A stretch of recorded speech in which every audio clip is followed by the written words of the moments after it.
Hey, what's up, guys? Wanted to thank you guys for coming to today's video for Victor Bell, the Bell Zone, where I talk about all things money, finance, real estate, investing, growing your business. Let's go. That's what's up.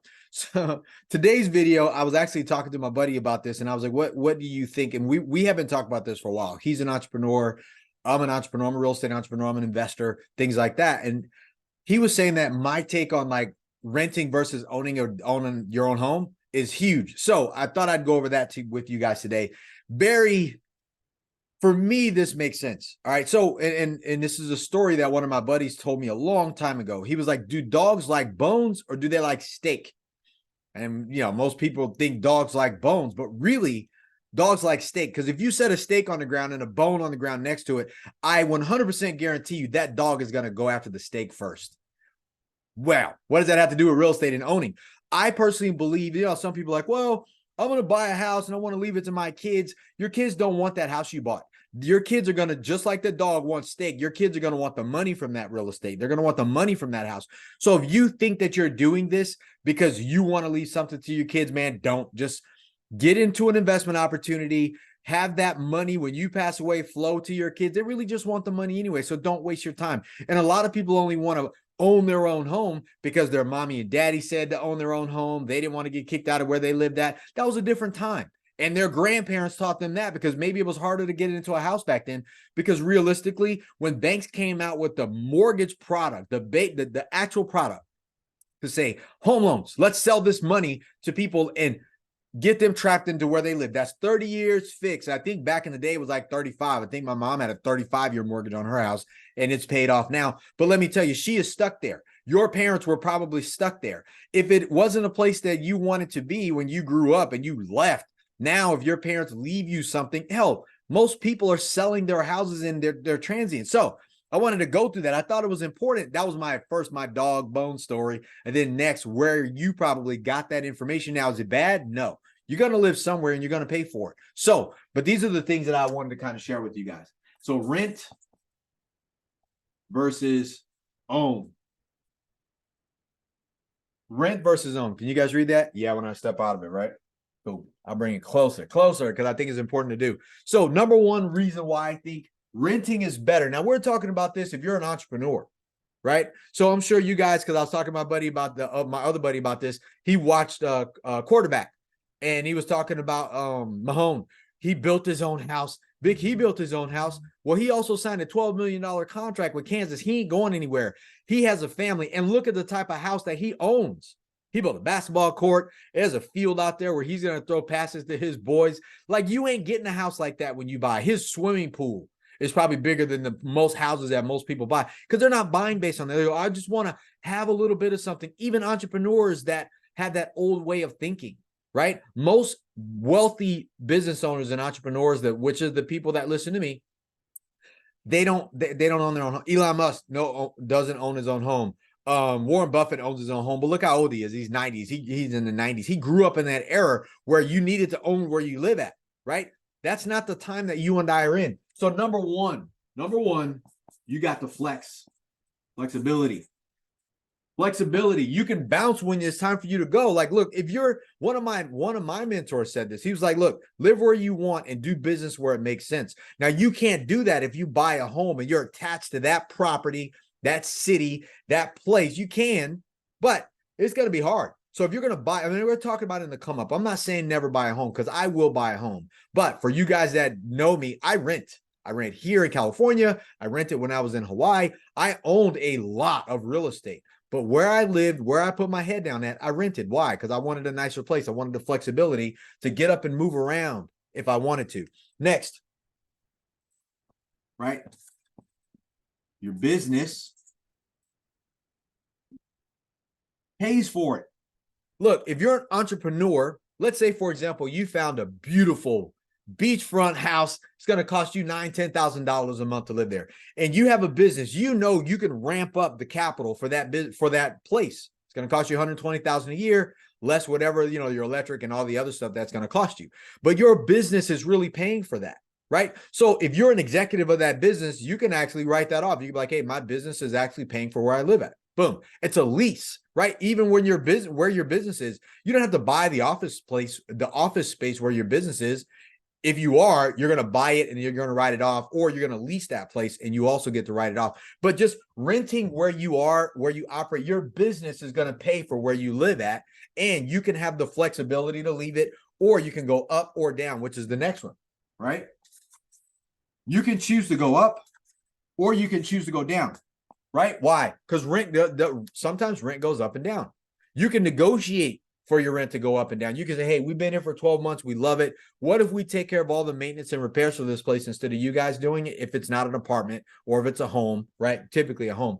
And we'll either pay what we're paying now so it doesn't go up next year, or we'll take off a little bit to cover those expenses just because we want to do that. Like, these are the things that you can negotiate if you rent instead of just own.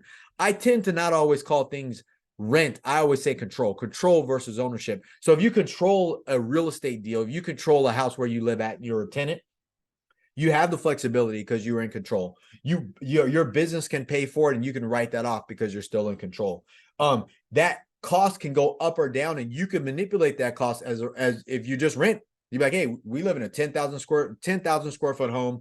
We're renting this place. It's beautiful. And now my kids are leaving and we're going to downsize into a 5,000 square foot home.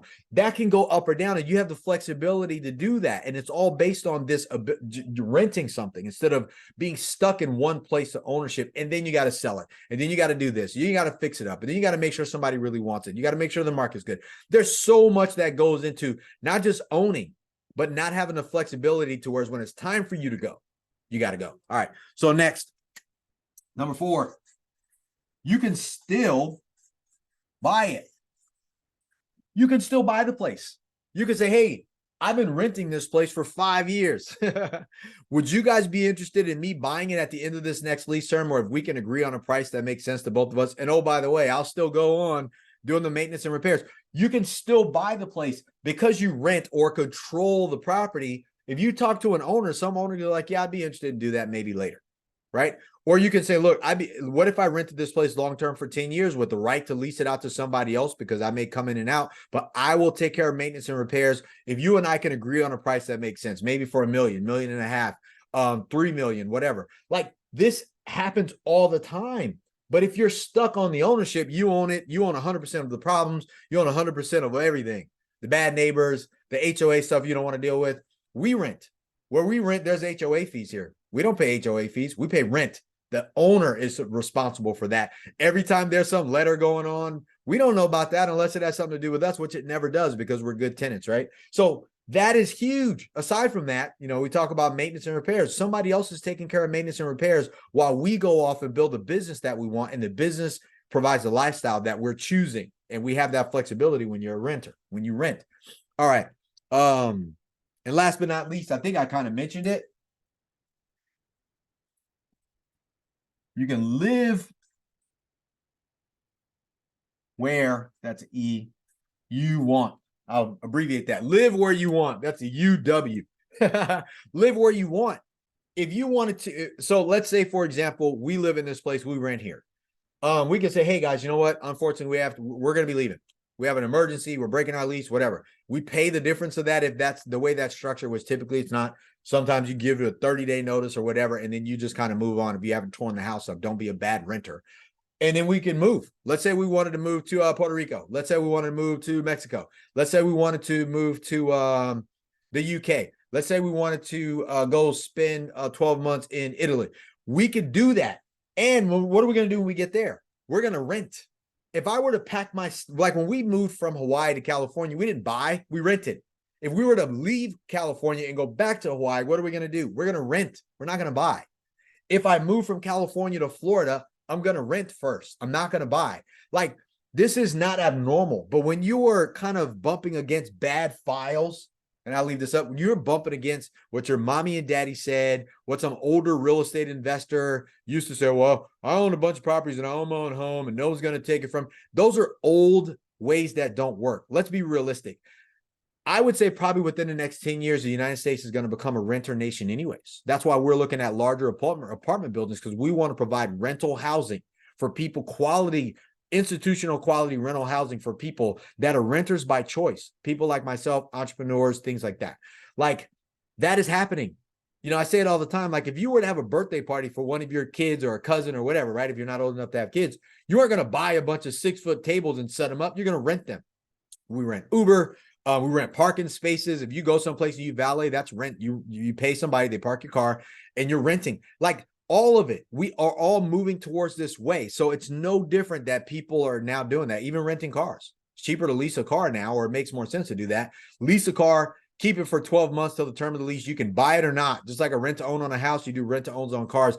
That is the way people are doing stuff. It just makes more sense, right? Because people want to be in momentum. Even older people, man, they don't want to be stuck living at some house forever. Can't do nothing with it. They got to fix the roof. They got to do this. Insurance is went up. Repairs and maintenance on the cost of properties went up. They can't change anything out because it's all dependent on them. They don't want to own anymore. They'd rather rent, use the swimming pool, use the gym, use the business center, use the conference rooms, and then go someplace else when they're done and just enjoy their lives. All right. So if you're trapped having this same thought as everybody else, man, I got to own my little bit of the world. I'm not saying to not own anything. Hey, maybe later down the line, you find a Mac Daddy home that you want. Like for us, I want a 20,000 square foot beachfront house in Hawaii. I want one in Florida, and I'm going to have one here in California, period. But there's a time for that. My business is going to buy those things later. And who knows? I may never get it. I may still rent. I may get some condo that's only 6,000 square foot for me and Sharon at some point, and we just rent. I don't mind that. I'm not fixated. I don't want to be trapped or stuck anywhere that somebody gets to control my flexibility in my life. That is, that was number one for me, and it should be for you too. If you're an entrepreneur, you're a business owner, you're an investor, whatever the case may be, consider that. Think about the stuff that doesn't make sense anymore. Even though you've been taught that since you were a kid, some of it just doesn't make sense. Yes, you need a place to live, and you will have a place to live. You can rent a place to live, or you can own a place to live, but you don't have to be stuck there. If you're flexible and you're going to be building a business, you got employees, you got a lease, you got brick and mortar, or you're doing it online, whatever. You want the flexibility to be able to have different experiences in your life, and you cannot do that if you are stuck to one location on the planet. It is going to be tough. Even if you give it to somebody else, your focus is still going to be stuck. Man, I hope they're taking care of my house, man. I hope those people aren't tearing it up. Get a couple of letters and things like that from complaints or whatnot, or your property manager is like, hey, you know what? We got to charge you this. That tears away from your ability to focus on the growth of your company as an entrepreneur, a business owner. Even if you work and you have a firm or whatever the case may be, like all that shit matters. And the way to take off the pressure and keep your focus on generating revenue, income, growing your company, scaling your business, hiring more people, building a real company is to not be fixated on something that takes your energy away. And trust me, man, owning something always does that, because there's headaches with ownership and renting. Take that shit away, man. So anyways, I hope this video made sense for you. I hope you loved it. I hope it causes some conflict. If you haven't heard this anymore, I've been doing this for 20 plus years, man. I've always rented. I rent some Mac Daddy houses. We have great places, great parties, great experiences. I've raised my kids in them. And when we're done and we want a bigger place, we leave. If something happens in the market where we need to downsize because of business opportunity or whatever change, boom, we downsize it. We get into something better and we build up again. Like, you want to be fluid in the world, man. You don't want to have somebody control and own you if you don't have to. Not as an entrepreneur. It's fine if you work. You're going to be stuck there like Patrick Mahone. Sign a 12-year contract, you get paid millions of dollars. Yes, he can buy a house. That's different. That's a power move for him. He ain't doing nothing else. That ain't you. You aren't Patrick Mahone. So anyways, like this video, comment on this video, share this video if you like it, give it a thumbs down if you hate it. Don't be a hater and a hider at the same time. And yeah, I appreciate you guys. Oh, like and subscribe to my to this channel. I'm trying to grow my channel subscribers. I want to help more people. I want to hear from you. So if there's something you want me to make a video on, or you got a question about something, reach out to me. If you need anything, go to bell-capital.com. That's bell-capital.com. Schedule a call with us. If you want to invest with Bell Capital, it's what we do. We are helping regular people, everyday investors like you, get access to institutional quality multifamily real estate with me. You're investing with me in the deals that we're looking at, and I want to help you do that. If you have questions, make sure to reach out to me. So have a great day today. I appreciate you guys. Anything you need, boom, I'm here for you. Let's get it done.